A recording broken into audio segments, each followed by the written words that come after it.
السلام عليكم ورحمة الله. الحمد لله نحمده ونستعينه ونستغفره ونؤمن به ونتوكل عليه ونعوذ بالله من شرور أنفسنا ومن سيئات أعمالنا. من يهده الله فلا مضل له ومن يضلله فلا هادي له. ونشهد أن لا إله إلا الله وحده لا شريك له. ونشهد أن سيدنا وحبيبنا ومولانا محمد الذي أرسل رسوله بالهدى ودين الحق بشيرا ونذيرا وداعيا إلى الله بإذنه وسراجا منيرا. فقد قال الله تعالى في كلامه المجيد والفرقانه الحميد: أعوذ بالله من الشيطان الرجيم.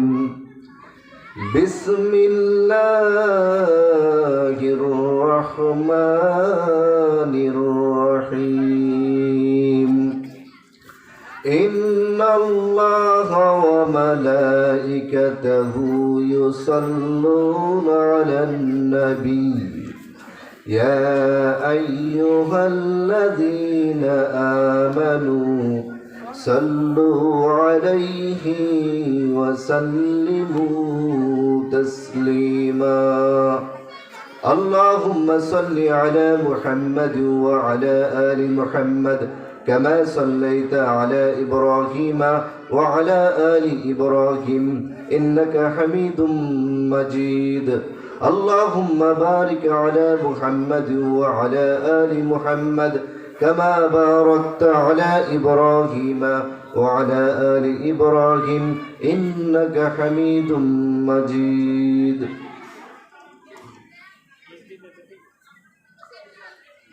উত্তর ফেকামারা হাজী মোহাম্মদ শাহাবুদ্দিন সাহেবের বাড়ির উদ্যোগে আয়োজিত অষ্টম বার্ষিকী তাফসিরুল কোরআন মাহফিল।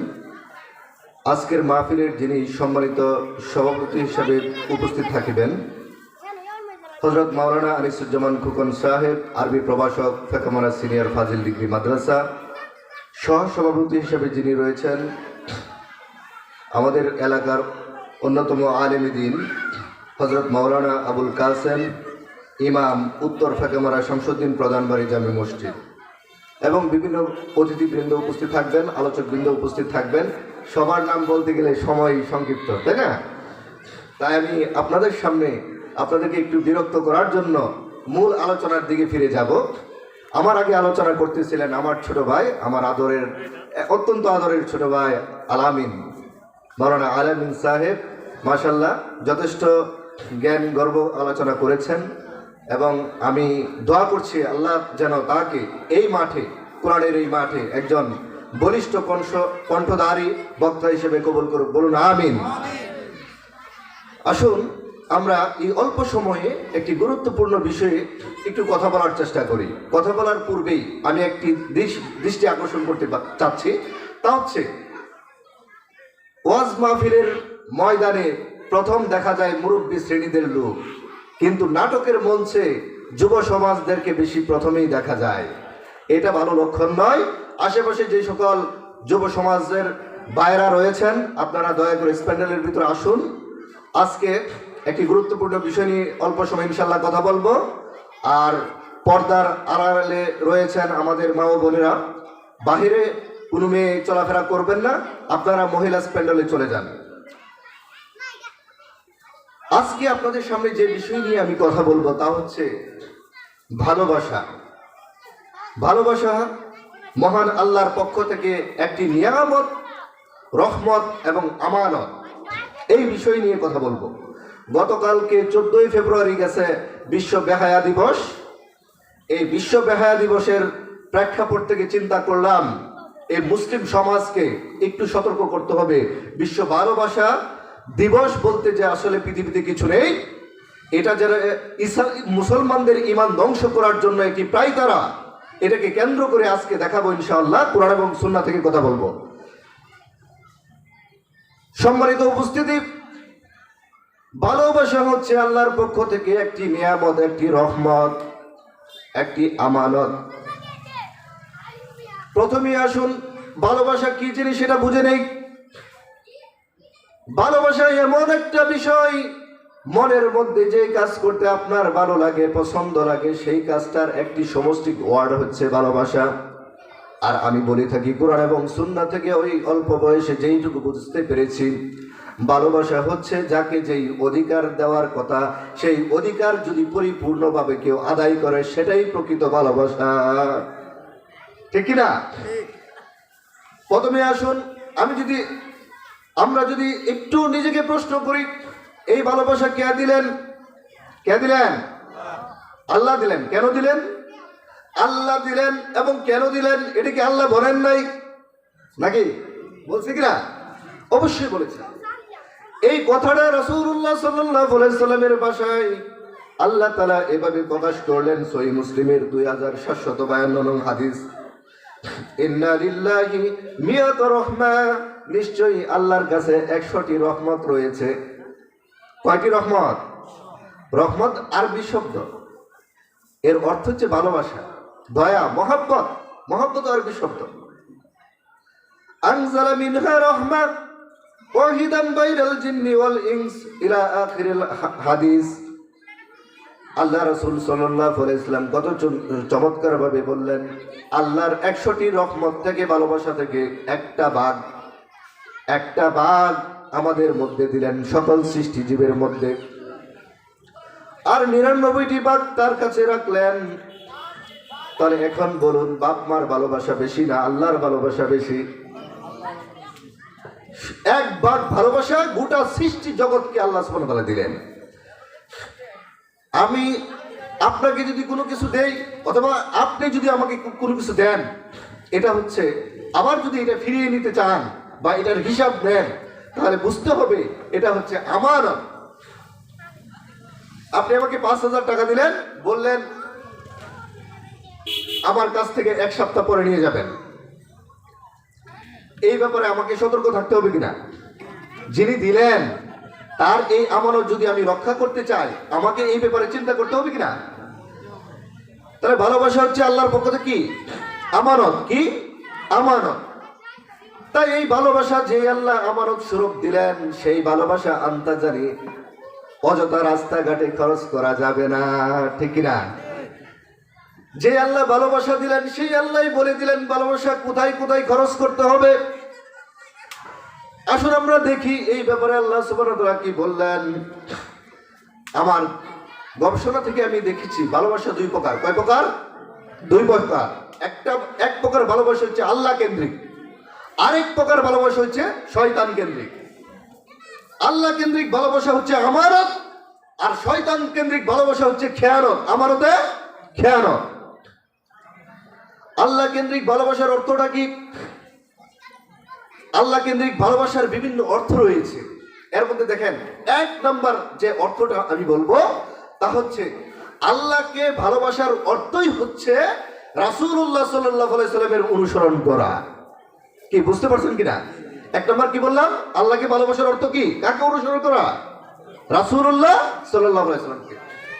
আল্লাহ তাআলা সূরা আলী ইমরানের 31 নং আয়াতে বললেন, বল হে নবী আপনি বলুন, ইন কুনতুম তুহিব্বুনাল্লাহা ফাত্তাবিউনি ইউহিব্বুকুমুল্লাহু ওয়া ইয়াগফিরু লাকুম যুনুবাকুম আল্লাহু গফুরুর রহিম। বলুন সুবহানাল্লাহ। বল হে নবী আপনি বলুন, ইন কুনতুম তুহিব্বুনাল্লাহ, যদি তোমরা আল্লাহকে ভালোবেসে থাকো, তোমার সকল কাজ যদি আল্লাহর কেন্দ্রিক হয়ে থাকে, সকল ভালোবাসা যদি আল্লাহ কেন্দ্রিক হয়ে থাকে, ফাত্তাবিউনি, তাহলে রাসূল আপনি বলুন, আপনি তাদেরকে বলে দেন তারা যেন আপনার অনুসরণ করে। সুবহানাল্লাহ। আমরা যদি আল্লাহর এই হুকুম পালন করতে গিয়ে যদি রাসূলের অনুসরণ করি, তাহলে আমাদের লাভ কি? আল্লাহর লাভটা বলে দিলেন। আল্লাহ বললেন ইউহিব্বুকুমুল্লাহু, তোমরা আল্লাহকে ভালোবাসতে হবে না, বরং আল্লাহই তোমাদেরকে ভালোবাসেন। সুবহানাল্লাহ। তাহলে আমরা কি আল্লাহর ভালোবাসা চাই কি চাই না? তা আল্লাহর ভালোবাসা চাইতে হলে কি আল্লাহর কথা শুনতে হবে, নাকি আল্লাহর কথার বাইরে চললে ভালোবাসা পাওয়া যাবে? আল্লাহ ভালোবাসবেন শুধু মুখে বলেন নাই, শুধু কথা দিয়ে বলেন নাই, আল্লাহর ভালোবাসা হচ্ছে কাজে। আল্লাহ আমাদেরকে সকল কিছু শিক্ষা দিলেন ব্যবহারিক ভাবে। আল্লাহ বললেন ওয়ায়াগফিরু লাকুম যুনুবাকুম, আমি যে তোমাদেরকে ভালোবাসবো এটার প্রমাণ হচ্ছে আমি তোমাদের সকল গুনাহগাতা মাফ করে দেব। সুবহানাল্লাহ। বান্দার যেন কোনো সন্দেহ না থাকে, সন্দেহ থাকলে ঈমান থাকবে নাকি? কোনো সন্দেহ যেন না থাকে। আয়াতের লাস্টে আল্লাহ বললেন ইন্নাল্লাহু গাফুরুর রহিম, আর অবশ্যই অবশ্যই আল্লাহ গাফুরুর রহিম, অতি ক্ষমাশীল, অতি দয়াবান। তাহলে আমরা যে আল্লাহর গোলাম, আমরা ভালোবাসবো আমরা সেই আল্লাহকে, নাকি কোনো পীর বাবাকে, না আলেমকে? আলেমকে, পীর বাবাকে বা কোনো দরকারকে তো ভালোবাসা যাবে না। মাজার কেন্দ্রিক তো ভালোবাসাই নাই। কোনো আলেমকে ভালোবাসতে হবে। যেই আলেম আল্লাহকে ভালোবাসে ওই হাক্কানি পীরকে ভালোবাসতে হবে। যেই পীর কোরআন এবং সুন্নাহর আলোকে মানুষকে সৎ পথে হেদায়েতের রাস্তা দেখায়। ঠিক কিনা? আসলে আজানের সময়, আজান হচ্ছে, তো আজানের একটু বিরতি নেওয়া যাক। একজনের জবাব দিলেই হচ্ছে। আপনি একটু জবাব।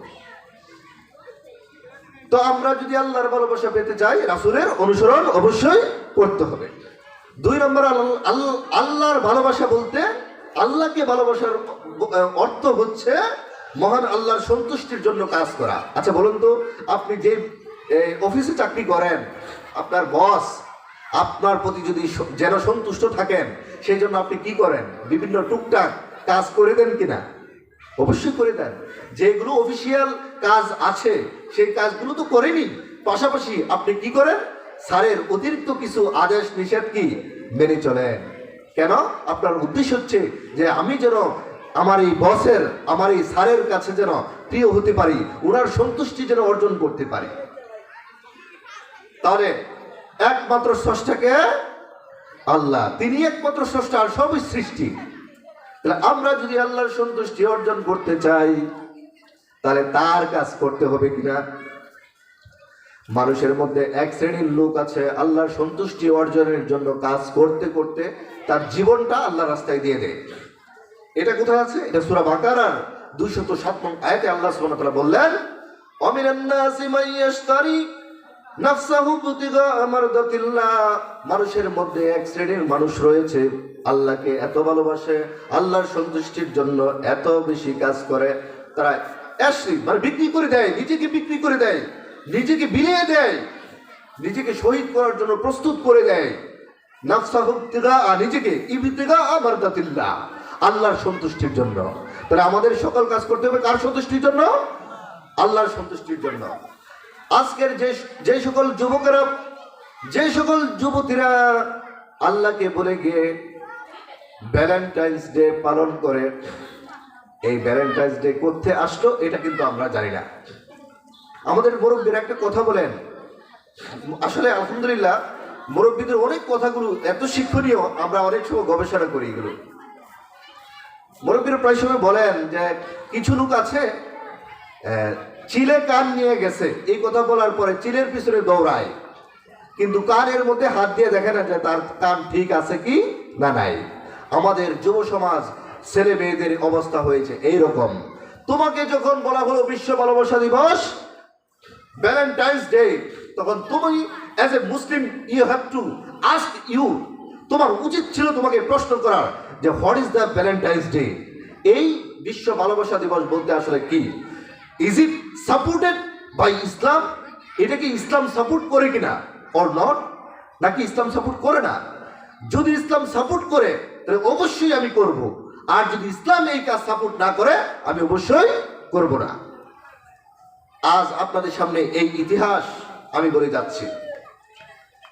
বিশ্ব ভালোবাসা দিবস বলতে এটা হচ্ছে বিশ্ব বেহায়া দিবস, আর এটার মূল ইংরেজি বলা হয় ভ্যালেন্টাইন্স ডে। ভ্যালেন্টাইন্স ইংরেজি ওয়ার্ড নয়, বরং একটি ব্যক্তির নাম। মূল শব্দটা ছিল সেন্ট ভ্যালেন্টাইন্স। ব্যক্তিটির নাম ছিল সেন্ট ভ্যালেন্টাইন্স, যিনি খ্রিস্টান ধর্ম প্রচার করত। এটা আপনারা ইন্টারনেটে ঘাটাঘাটি করলে পেয়ে যাবেন, উইকিপিডিয়ায় পাবেন, ইউটিউবে পাবেন, 21 টিভির নিউজ পোর্টালে আপনারা পাবেন। খ্রিস্টান পাদ্রী তার ধর্ম প্রচার করতে গিয়ে এক মেয়ের প্রতি আকৃষ্ট হয়ে যায়। আর তৎকালীন সময়ে রাষ্ট্রের নিয়ম ছিল, কোনো পাদ্রী যদি কোনো মেয়েদের প্রতি আকৃষ্ট হয় তাহলে তার জেলখানা, সর্বোচ্চ শাস্তি হচ্ছে মৃত্যুদণ্ড। তাই তাকে গ্রেফতার করা হলো। ওই সেন্ট ভ্যালেন্টাইন যে ব্যক্তিটি ছিল তাকে গ্রেফতার করে কারাগারে নিয়ে যাওয়া হলো।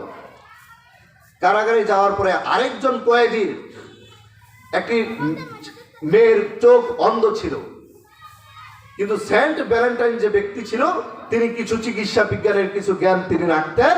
ওই চিকিৎসা দিয়ে তিনি ওই মেয়েটির চোখের চিকিৎসা করার পরে চোখ ভালো হয়ে গেল। জেলখানার বাহিরে আপনার ছড়িয়ে পড়লো, আর এত ভালো কাজ করলো, আর এই ভালো লোকটাকে জেলখানায় রেখে দিল। এতে করে বাদশাহ আরো রাগান্বিত হয়ে তার মৃত্যুদণ্ড কার্যকর করলো। কে ছিল ব্যক্তিটি? মুসলিম না খ্রিস্টান? খ্রিস্টান। ওই খ্রিস্টান ব্যক্তির প্রতি ভালোবাসে জনগণ ওই দিনটাকে উৎসব হিসেবে পালন করলো। খ্রিস্টানরা যেভাবে ঈসা আলাইহিস সালামের জন্ম দিবসকে তারা বড়দিন পালন করে, ইবাদত মনে করে, ওই সেন্ট ভ্যালেন্টাইন্স ওই ব্যক্তির কে স্মরণ করার জন্য, ওই ব্যক্তির গোলামি করার নামেই এই 14ই ফেব্রুয়ারি ছিল ওই মৃত্যুদণ্ডের কার্যকরের দিন ছিল। সেই 14ই ফেব্রুয়ারি, ওই 14ই ফেব্রুয়ারিকে ভ্যালেন্টাইন্স ডে মানে হচ্ছে ওই খ্রিস্টান পাদ্রীর দিন। তাই ওই সারা বিশ্বের মধ্যে যারা খ্রিস্টান ছিল তারা এইটা ঘোষণা করে দিল যে তাকে আমরা স্মরণ করব এই দিনটাতে। মুসলিম যুব সমাজের সামনে এটা প্রচার করলো বিশ্ব ভালোবাসা দিবস। যদি বিশ্ব ভালোবাসা দিবস হতো, এটার নাম হতো international loving day, international bonding day, international affectionate day. কিন্তু এগুলো নাম না দিয়া ভ্যালেন্টাইন্স ডে অর্থ হচ্ছে ওই খ্রিস্টান পাদ্রীর দিন। তাই এই মুসলমানের কোনো সন্তান যদি এই দিনকে কেন্দ্র করে কোনো প্রকার ভালোবাসা প্রকাশ, কোনো অনুষ্ঠান, কোনো দিবস পালন করে, নতুন করে মুসলমান হওয়া ছাড়া কোনো উপায় নাই। সুতরাং যারা উপস্থিত হয়েছেন, যে সকল মায়েরা পর্দার আড়ালে আছেন, আপনার ছেলে মেয়ে কোথায় যাচ্ছে, কি করছে, please be careful about your children. আপনার এই বাচ্চার ব্যাপারে আপনি সতর্ক হন, কারণ we are Muslim, we have to be careful about our wealth, about our children, about our activity, about our life. কারণ আমাদের সব কিছু আল্লাহ সুবহানাহু ওয়া তাআলা দিলেন এই আমানত হিসেবে, এই ভালোবাসা। বা খেয়াল করুন, আল্লাহকে যদি কোনো সন্তান ভালোবাসে তাহলে এই সন্তান অবশ্যই 5 ওয়াক্ত নামাজি হবে। পিতামাতাকে যদি কোনো সন্তান ভালোবাসে, এই সন্তান কি করবে? পিতামাতার খেদমত করবে। কি ঠিক না? যেই ছেলে মেয়ে মুরব্বীদেরকে ভালোবাসেন, ওই মুরব্বীদেরকে দেখলে ছেলে মেয়েরা আদবের সাথে সালাম দিবে, কথা বলবে। আজকের সমাজে দেখা যায় মুরব্বীদেরকে সম্মান করা হয় না। কি ঠিক না? সম্মানিত যুব সমাজ, আপনারা যারা উপস্থিত হয়েছেন, আমি আপনাদেরকে অনুরোধ করব, আপনারা যদি পৃথিবীতে আপনাদের পিতামাতার ইজ্জতের কথা ভাবেন, পরকালে আল্লাহর সামনে ইজ্জতের কথা ভাবেন, অবশ্যই আপনাকে ভালো পথে চলতে হবে। আর আপনি যদি খারাপ পথে চলেন, বিধর্মীদের সংস্কৃতি আপনার গায়ে থাকে, পোশাক আশাক, চুলের কাটিং খ্রিস্টানদের মতো, পোশাক আশাক খ্রিস্টানদের মতো, এই ব্যাপারে বাপ মা খোঁজ নিচ্ছে না। ওই সন্তান আমাদের কাছে এসে আপনি বলেন, অনেক বাপ মা এসে, হুজুর আমার সন্তান তো কথা শুনে না। আমি বলবো, সম্মানিত অভিভাবক বৃন্দ, আপনার সন্তান কি করে আপনার কথা শুনবে? আপনি তো আল্লাহর কথা ছোটবেলায় আপনার সন্তানকে শোনান নাই। কি ঠিক কিনা? নাকি আমি ভুল বললাম? ইসলাম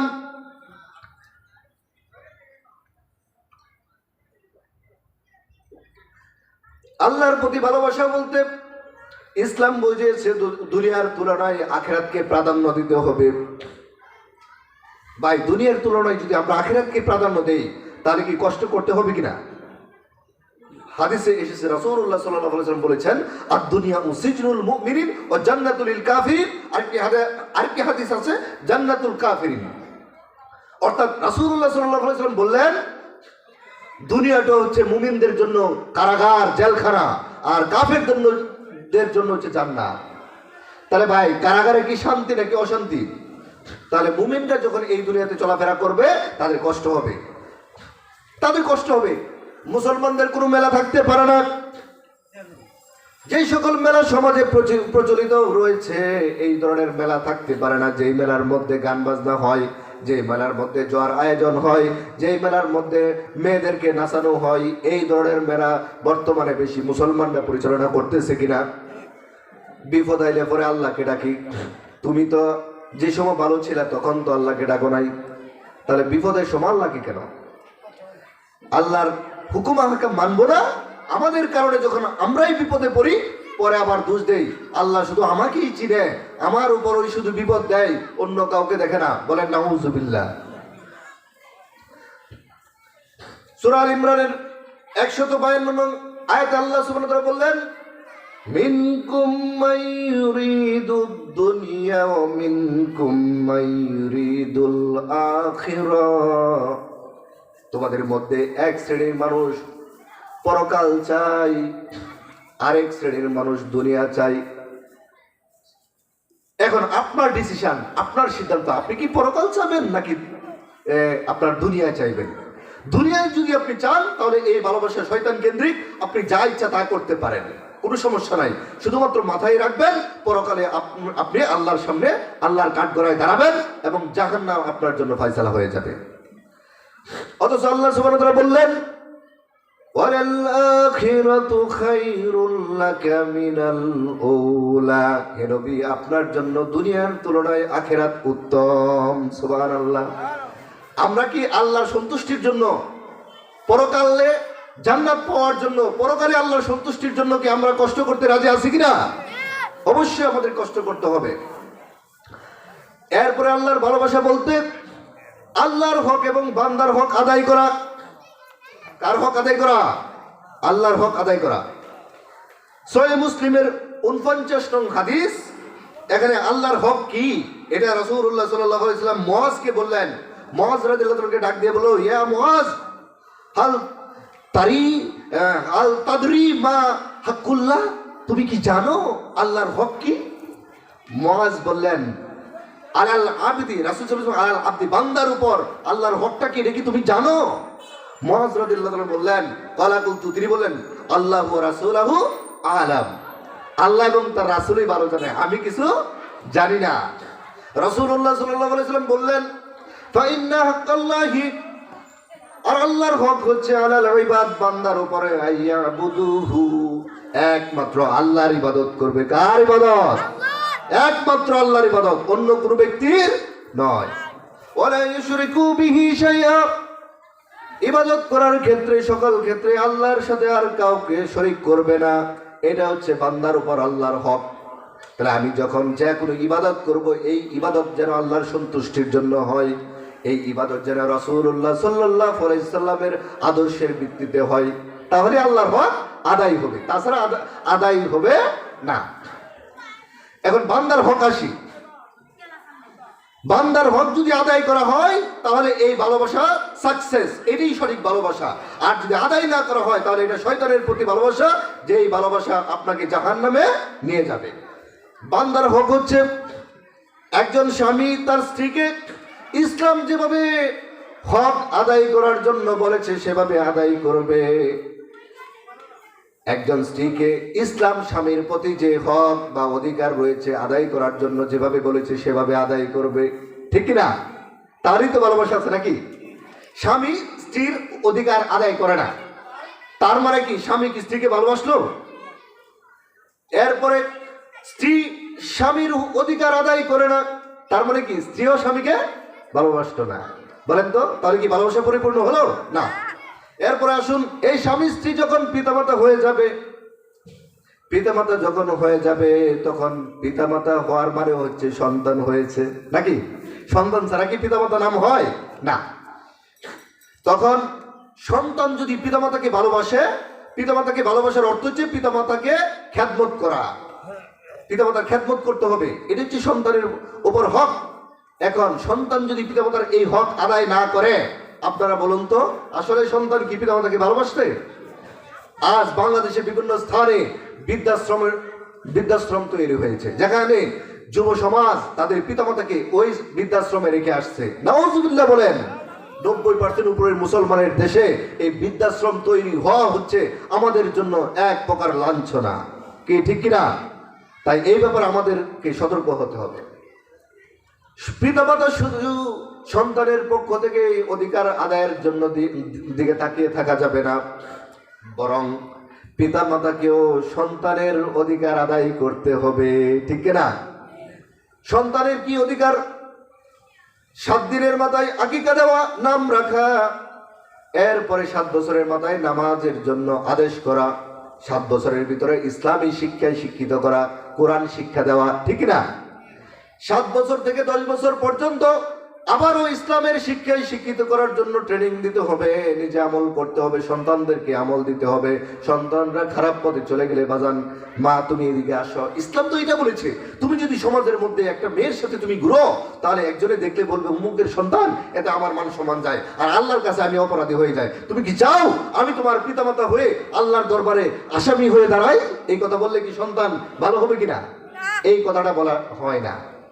আপনার মেয়ে বেপরদা ভাবে চলতেছে, মানুষে খারাপ বলতেছে, আল্লাহ খারাপ বলতেছে, রাসূলের পদ্ধতিতে নাই, রাসূলের কথা শুনতেছেন, আপনি মেয়েকে কাছে আনুন। মা গো, অনেক কষ্ট করে তোমাকে জন্ম দিয়েছি, এখন তোমার বেপরদার কারণে, তোমার ইসলাম বিরোধী চলাফেরার কারণে যদি আমি আল্লাহর কাছে দরবারে যদি আমি কাঠগড়ায় দাঁড়িয়ে যাই আসামি হিসাবে, তোমাকে জন্ম দিয়ে তো আমার তাহলে কোনো লাভ হলো না, তুমিও জাহান্নামে যাইবা, আমাকেও জাহান্নামে নিয়ে যাইবা। তোমাকে আমি আদর করছি, অনুরোধ করছি, তুমি দয়া করে, আমরা মুসলমান, আমাদেরকে এভাবে চললে আল্লাহ খুশি, রাসূলুল্লাহ সাল্লাল্লাহু আলাইহি ওয়াসাল্লামের পদ্ধতিতে আসো, চলো। যদি মেয়েকে আপনি বুঝান, আমার মনে হয় আপনি যদি আল্লাহর কাছে 2 চোখের পানি ফালিয়ে দিয়ে যখন আপনি আল্লাহর কাছে বলবেন, আল্লাহ আমার ছেলেদের নষ্ট হয়ে গেছে, মেয়ে নষ্ট পথে চলতেছে, তাদেরকে হেদায়েত দাও, এই প্রার্থনা আল্লাহর কাছে আপনি করবেন।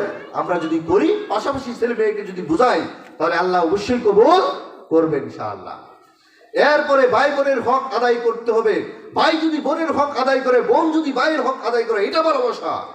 বিশ্ব ভালোবাসা নামে 14 ফেব্রুয়ারিতে এই নোংরামি, অশ্লীলতা, বেহায়াপনা, জিনার মতো কাজ করাকে কোনো ভালোবাসা নয়, বরং এটাই একটা বেহায়াপনা এবং আল্লাহর গজব নামার অন্যতম কারণ। এরপরে ভালো করে একটু খেয়াল করুন, নামাজের সময় হয়ে যাচ্ছে, নামাজের সময়ের আগ পর্যন্ত আর 10 মিনিট আছে, 5 মিনিটের ভিতরে ইনশাআল্লাহ আলোচনা শেষ করব। আল্লাহর প্রতি ভালোবাসার অর্থ হচ্ছে আল্লাহর রাস্তায় জীবন দেওয়ার জন্য সবসময় প্রস্তুত থাকা। আপনারা প্রস্তুত আছেন তো ইনশাআল্লাহ? কি আমাদেরকে আল্লাহর রাস্তায় জীবন দেওয়ার জন্য প্রস্তুত থাকতে হবে না? যদি আল্লাহর রাস্তায় আপনি জীবন দিতে প্রস্তুত না হন, তাহলে অজান্তেই আপনি শয়তানের রাস্তায় জীবন দেওয়ার জন্য প্রস্তুত হয়ে গেছেন, ঠিক না? তাই আমাদের কার রাস্তায় জীবন দিতে হবে? আল্লাহর রাস্তায় জীবন দেওয়ার জন্য প্রস্তুত থাকতে হবে সবসময়, 24 hours in our practical life. আমাদের এই ব্যবহারিক জীবনে সবসময় আমাদেরকে এই প্রস্তুত থাকতে হবে আল্লাহর রাস্তায়, to sacrifice our life in the path of almighty Allah. আল্লাহর রাস্তায় আমাদের জীবন দিতে হবে। ভালো করে খেয়াল করুন, আল্লাহ সুবহানাহু ওয়া তাআলা সূরা আল ইমরানের 157 নং আয়াতে আল্লাহ সুবহানাহু ওয়া তাআলা কি বললেন? ওয়ালা ইন কুতিলতুম ফি সাবিলিল্লাহি আও মুততুম লামাগফিরাতুম মিনাল্লাহ ওয়া রাহমাতুন খায়রুম মিম্মা ইয়াজমাউন। বলুন সুবহানাল্লাহ। চমৎকার কথা। আল্লাহ বলতেছেন যে ওয়ালাইন কুতিলতুম ফি সাবিলিল্লাহ, আর তোমরা যদি আল্লাহর রাস্তায় নিহত হও, শহীদ হও, আও মুততুম, আর অথবা যদি তোমরা আল্লাহর রাস্তায় চলতে গিয়ে মারা যাও, মৃত্যুবরণ করো, লা মাগফিরাতু, লা মাগফিরাতু, মাগফিরাতুর অর্থ হচ্ছে ক্ষমা। আর আরবি ব্যাকরণের ভাষায় লাম যখন জবর গ্রহণ করে লা মাগফিরাতু, অর্থাৎ হচ্ছে অবশ্যই আল্লাহ মাফ করে দিবেন। বলেন সুবহানাল্লাহ। লামাগফিরাতুম মিনাল্লাহ, আল্লাহর পক্ষ থেকে তোমাদের জন্য ক্ষমা রয়েছে। এরপরে বলা হয়েছে ও রহমা, এবং ভালোবাসা দয়া রয়েছে। কার পক্ষ থেকে? আল্লাহর পক্ষ থেকে। খেয়াল করুন, আপনি আল্লাহকে ভালোবেসে আল্লাহর সন্তুষ্টির জন্য, আল্লাহর রাস্তায় জীবন দেওয়ার জন্য প্রস্তুত। আপনি সবসময় আল্লাহর সন্তুষ্টির জন্য কাজ করেন, আল্লাহর রাস্তায় চলাফেরা করেন, নিজে চলেন, নিজের স্ত্রীকে চালান, আপনার সন্তান সন্ততিকে চালানোর জন্য চেষ্টা করেন। এমন মুহূর্তে আপনি যদি মৃত্যুবরণ করেন, আল্লাহ সুবহানাহু ওয়া তাআলার পক্ষ থেকে আপনার প্রতি ভালোবাসা নাজিল হবে এবং এটা ঘোষণা দিয়ে দিয়েছে, ওই বান্দাকে আমি মাফ করে দেব, অবশ্যই অবশ্যই মাফ করে দেব। সুবহানাল্লাহ। তাই আমি বলবো, সর্বক্ষেত্রে আসুন আমরা যদি আল্লাহকে ভালোবাসি, প্রকৃতপক্ষে ভালোবাসি, তাহলে আল্লাহর বিধান মতো চলতে হবে আর মানুষকে আল্লাহর পথে রাখতে হবে, ঠিক কিনা? তাই আসুন আমরা মানুষের আরবি হচ্ছে নাস, নাসের বাংলা হচ্ছে ভুল। নাসের বাংলা কি? ভুল। তাই আমরা মানুষ মাত্রই ভুল, আমরা কেউ পরিপূর্ণ নয়।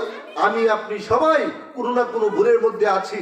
আসুন নিজেদের সমালোচনা করে নিজেদের ভুলগুলি খুঁজে বের করে পরে নিজেকে সংশোধন করি। অন্যের সমালোচনা ভাই না করি, অন্যের প্রতি হিংসা নয়, বরং ভালোবাসা প্রকাশ করি। কেউ যদি খারাপ কাজ করেও থাকে, আমি যদি বলতে না পারি, আমি নামাজ পড়ে আমি আল্লাহর কাছে বলি যে আল্লাহ, আমার মুসলিম ভাইটি দেখলাম অন্যায় কাজ করতেছে, আল্লাহ তুমি তোমার রহমতের মাধ্যমে, তোমার ভালোবাসার মাধ্যমে এই ভাইকে ফিরিয়ে দাও। আমিন। কি ঠিক কিনা? আদ-দীনুন নাসিহা, ইসলাম হচ্ছে কল্যাণের ধর্ম, অন্যের জন্য কল্যাণ কামনা করা। কিন্তু আমাদের সমাজে হয়ে গেছে কাকে মেরে কে বড় লোক হইতে পারি, কার প্রতি কত হিংসা করতে পারি, অর্থ সম্পদ যত বেশি আমার, ক্ষমতা যত বেশি আমার অহংকার তত বেশি। এইগুলো থাকলে আপনি আল্লাহর সামনে অবশ্যই আসামি হিসাবে দাঁড়াতে হবে। আর শয়তানের প্রতি ভালোবাসা হচ্ছে আপনার বিস্তারিত তো আলোচনা করা যাবে না, শুধু এইটুকু বলবো, শয়তানের অনুসরণ করা, মুনাফিকি কাজ করা হচ্ছে শয়তানের প্রতি ভালোবাসা। শয়তানের সন্তুষ্টির জন্য বিভিন্ন নাচ গান মেলার আয়োজন করা, অশ্লীল কাজের দিকে ছুটে যাওয়া বেশি। এমনকি মা জাতিকে আপনি অভিভাবক হওয়ার পরও মা জাতিকে যদি আপনি ইচ্ছাকৃতভাবে বা মা জাতি যদি ইচ্ছা করে আপনার বাজারের দিকে চলে যায়, কোনো প্রয়োজন নাই, অযথা ঘুরতেছে, এটা তার সন্তানকে দিয়ে কিনাইতে পারতো অথবা তার স্বামীকে দিয়ে কিনাইতে পারতো, অযথা ঘুরতেছে বাজারে। এই সকল কাজ করলে শয়তানের কাজ করা হবে, শয়তানকে ভালোবাসা হবে। অন্য ধর্মের সংস্কৃতি গ্রহণ করার মাধ্যমে শয়তানকে ভালোবাসা হয়। চুলের কাটিং, ছেলেদের উল্টা পাল্টা নষ্টা এবং আপনার ফরজ লঙ্ঘন করে হাফ প্যান্ট পরে যুব সমাজ ঘুরতেছে, বাপ মার খেয়াল নাই।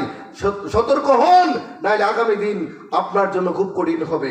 এরপরে আল্লাহ এবং তার বান্দার হক যদি আদায় না করেন, জমি চাষ করতে গিয়ে যদি লাইল কেটে ফেলেন, আপনি বান্দার হক নষ্ট করে দিলেন, তার মানে শয়তানের পথে রয়ে গেছেন। এই জন্য আপনার সারা গোটা জীবনটাকে আমাদেরকে একটা আয়াত বলে যে আজকের আলোচনা শেষ করব। আল্লাহ সুবহানাহু ওয়া তাআলা বললেন, কুল ইন্না সলাতি ওয়া নুসুকি ওয়া মাহইয়ায়া ওয়া মামাতি লিল্লাহি রাব্বিল আলামিন। কুল, হে নবী আপনি বলুন, ইন্না সলাতি, নিশ্চয়ই আমার নামাজ, অনুসুকি আমার কুরবানি, অমাহিয়া আমার জীবন, অমামাতি আমার মরণ, লিল্লাহি রাব্বিল আলামিন। সুবহানাল্লাহ। আমার জীবন, আমার মরণ, আমার যা কিছু আছে সব কার জন্য? এই ঘোষণা কার? আল্লাহ। তাহলে আমরা কি পারবো সেই আল্লাহর জন্য আমাদের জীবনটাকে ব্যয় করার জন্য? আসুন আমাদের নিজেদের ভুলগুলোকে শুধরানোর চেষ্টা করি এবং পরকালে আমরা যেন আল্লাহর সন্তুষ্টি নিয়ে পরকালে আমরা যেতে পারি। আজকে আমরা যেভাবে আলোচনা করলাম, জান্নাতেও যেন আমরা সবাই এভাবেই আল্লাহর মেহমান হিসেবে আল্লাহর জান্নাতে যেতে পারি। আল্লাহ আমাদেরকে সেই তৌফিক দান করুক, আমিন। আমার কথাই যদি কেউ কষ্ট পেয়ে থাকেন, দয়া করে ক্ষমা করে দিবেন। আমি এই কোরআনের মাহফিলের এই ময়দানে আমি একেবারেই নতুন। আলহামদুলিল্লাহ বাংলাদেশের পড়াশোনা শেষ করেছি, এখন চেষ্টা করছি কোরআনের কিছু কথা বলার জন্য, নিজেকে সংশোধন, এই সমাজের মানুষদেরকে একটু সংশোধন করার জন্য চেষ্টা করতেছি। আমি শুধু আপনাদের কাছে দোয়া চাই, আপনাদের দোয়া নেওয়ার জন্য আসছি। এই সম্মানিত আলেমে দ্বীন কিন্তু এখানে ওনারা বসে আছে, অনেক কথা ভুল হতেই পারে, আমি তো মানুষ, তাই দয়া করে ক্ষমা সুন্দর দৃষ্টিতে দেখবেন আর আমার জন্য দোয়া করবেন। আমি আপনাদের জন্য দোয়া করি। ওয়া আখিরু দাওয়ানা আলহামদুলিল্লাহি রাব্বিল আলামিন। আসসালামু আলাইকুম ওয়া রাহমাতুল্লাহ।